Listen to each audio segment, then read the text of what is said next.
Hi everyone, welcome to this week's video about books. I am going to show you a book which is translated from Japanese into English. It's called Honeybees and Distant Thunder, which is written by Riku Onda and translated into English by Philip Gabriel.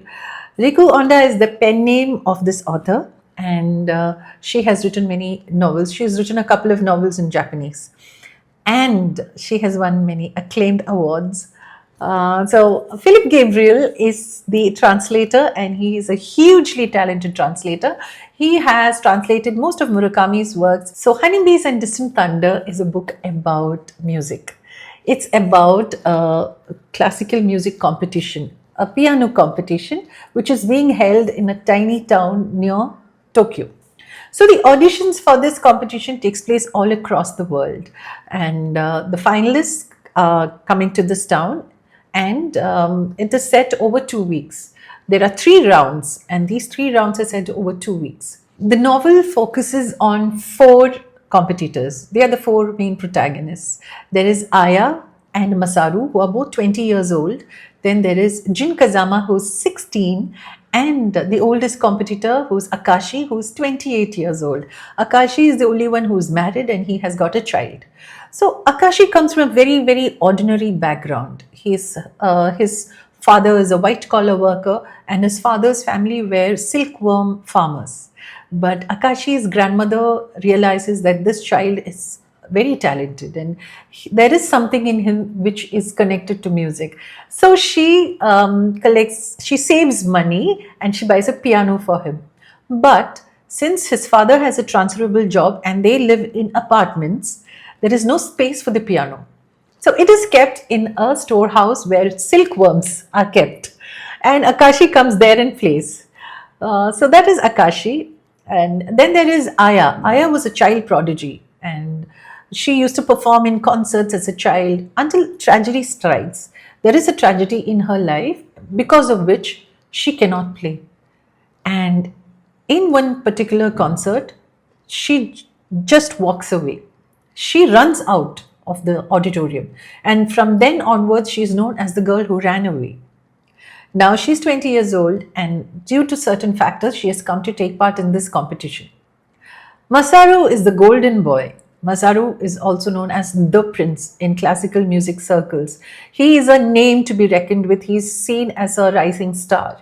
He plays the piano beautifully, and he looks amazing. So he's got everything going for him. Masaru is coming to Tokyo not only to take part in the competition, but also to see if he can find out his childhood friend. Then we have Jin Kazama. So Jin is very, very unconventional. He is the son of a beekeeper.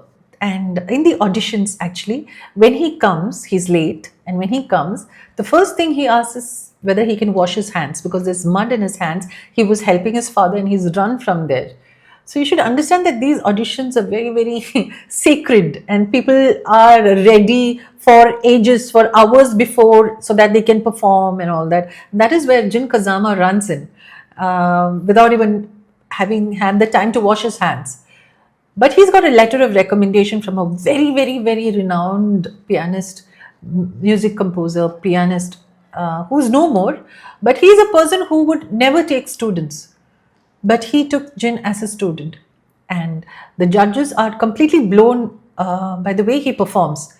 Like, two of them are totally for him, while one person says that no, he's doing his own thing, and this is classical music. It has to be played in a particular way, which is he's not doing.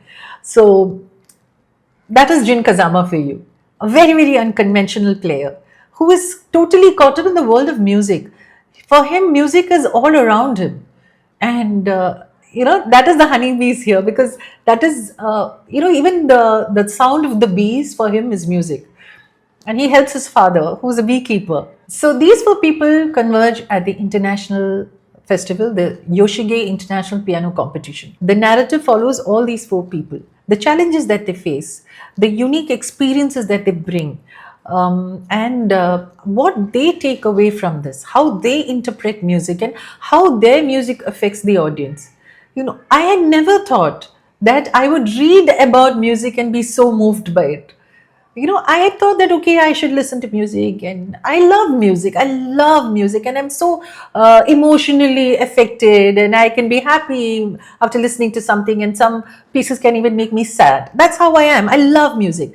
But this is the first time that I'm reading about music being played and, being affected by it. And that's how beautifully this author writes about music. So now I'll read a little bit of the music that is played, okay? Here, Jin Kazama is playing a score, and it's called Spring and Ashura. And so this is how Jin Kazama plays it, okay?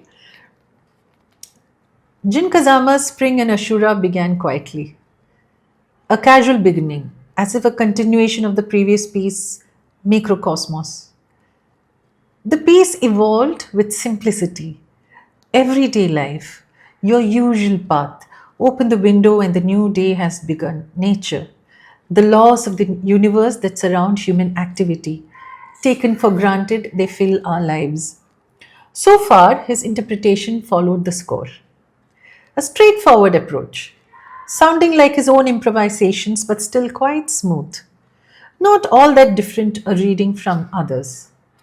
But the moment it plunged into the cadenza, this impression was smashed to bits. The audience froze. The cadenza that Jin Kazama spun out was cruel and brutal to an absurd degree.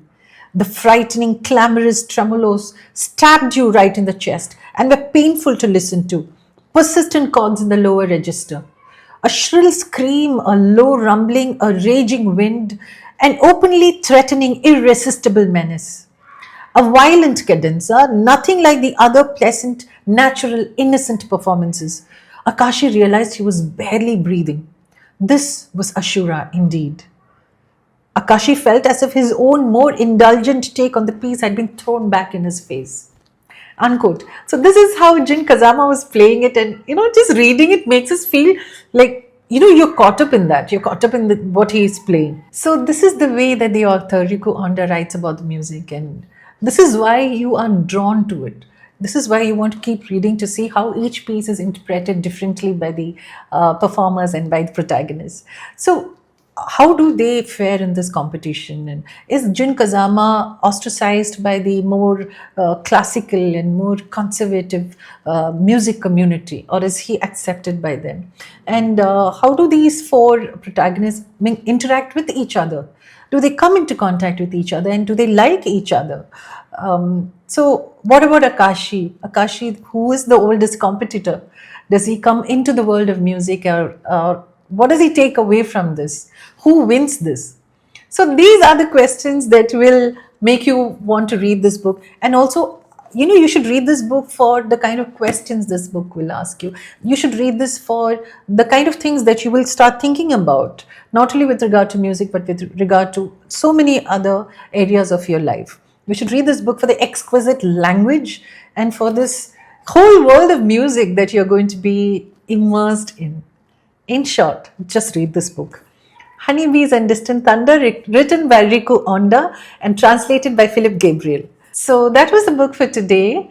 Till we meet again for the next video, please read. Read a lot, read a bit, but just read. And tell me if you like this book. Tell me if you do not like this book. Tell me if there's any new book that you've liked. And, please give me recommendations. I love to get book recommendations. So, till we meet again, bye-bye.